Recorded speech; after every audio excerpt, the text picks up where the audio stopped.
Hey everybody, today we're in Gran Turismo 7, and as requested, we're going to be doing an engine swap on the BMW M3. To demonstrate this, we're going to head over to Watkins Glen and fight some GR3 race cars, so we can get an idea of the characteristics of this car.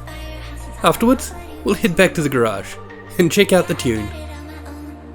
Now, up front, a BMW is not the type of car that I'd usually drive, but this one, A, was incredibly fun, and B, performed remarkably well, so I'm impressed. Now let's go over to the track, line up on that grid, and get this race underway.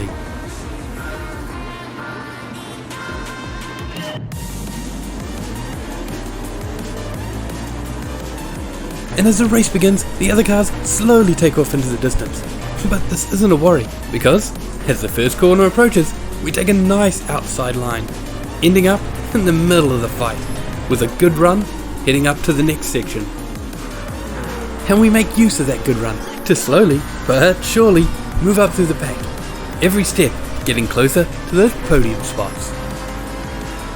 But as we carry an excessive amount of speed down the long straight, a situation appears in front of us that we cannot control. We close our eyes, grit our teeth, and plough through the wreckage, appearing on the other side, surprisingly unharmed, and even better yet, up a few positions.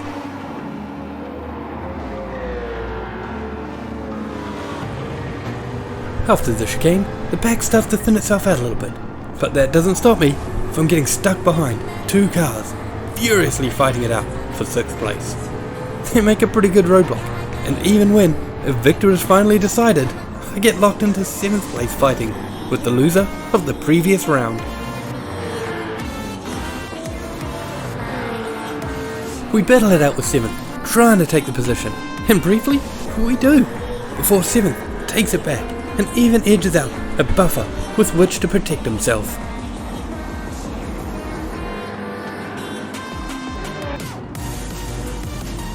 His lead increased during this tight corner section, which I'm not sure if that's down to my bad throttle control or the car being a little bit too twitchy in second.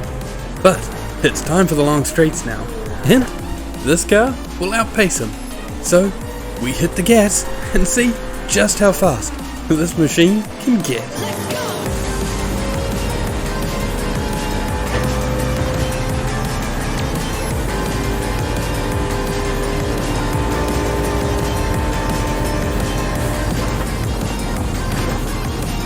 As the chicane approaches, we manage to slot in right behind Sid, which is great in its own right, but now we're stuck behind him, and we really need to be making a lot more progress than we have been.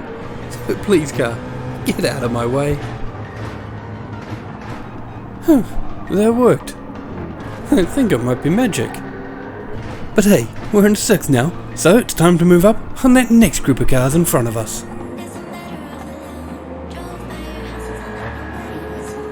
Now this car doesn't seem to be any exception to the rule, that when you tune to this many performance points, you seem to outperform the GR3 race cars when it comes to the straights. The downside, however, is that you have trouble retaining grip at the lower gears, and this causes you to either need good throttle control or play it a little bit safer to avoid having a spin. And if you needed any proof about the power that this car contains, then as we come up the hill onto the long straight, just watch how it performs in comparison to these GR3 race cars. And with that, we're one position shy of a podium spot, and he's in our sight on the 3rd lap, which means we've got about 2.5 left to take him and the rest of the podium spots to claim our victory.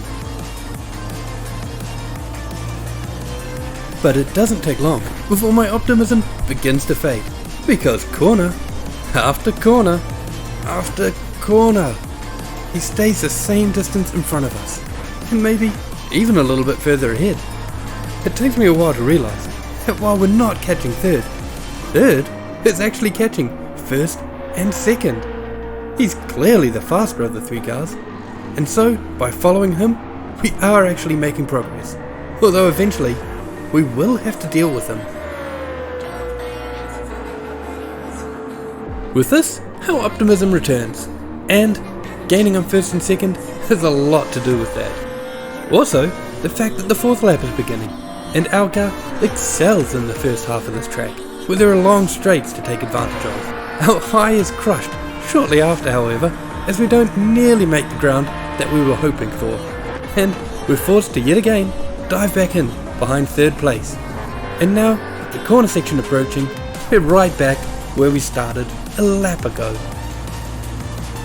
While it may be crushing that we might not walk away with a victory today, it is fun to be fighting alongside cars which seem to be evenly matched instead of just passing them one by one.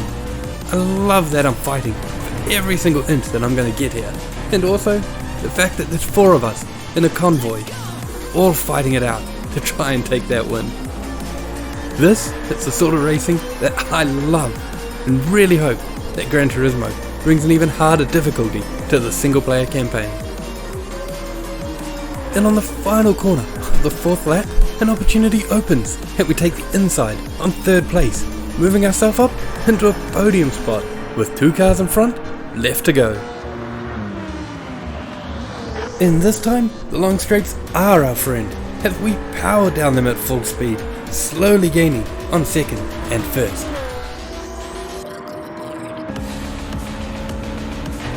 It doesn't take long till we've caught them, and with 2nd out of the way, there's 1 to go. And it doesn't take long before he's fallen as well, putting us up into 1st place, with only me and my terrible driving standing between me and victory.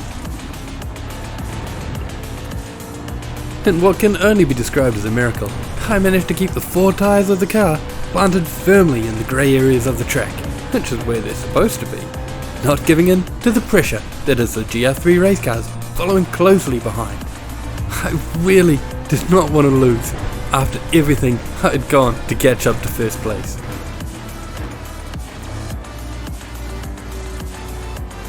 And as the opposition's time to catch me finally runs out, I managed to finish the race in 1st with a nice handbrakey finish.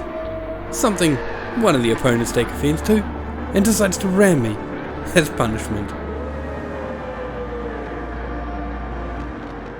Now, as usual, we'll head over to the garage so you can take a look at the tune. Remember, the car is wide-bodied, and while the PP is sitting at around 720, as soon as you change these tyres down to racing hards, it'll drop to a nice even 700, ready for any campaign races. Just remember that if you enjoyed this at all, don't forget to like, comment or subscribe. Bye!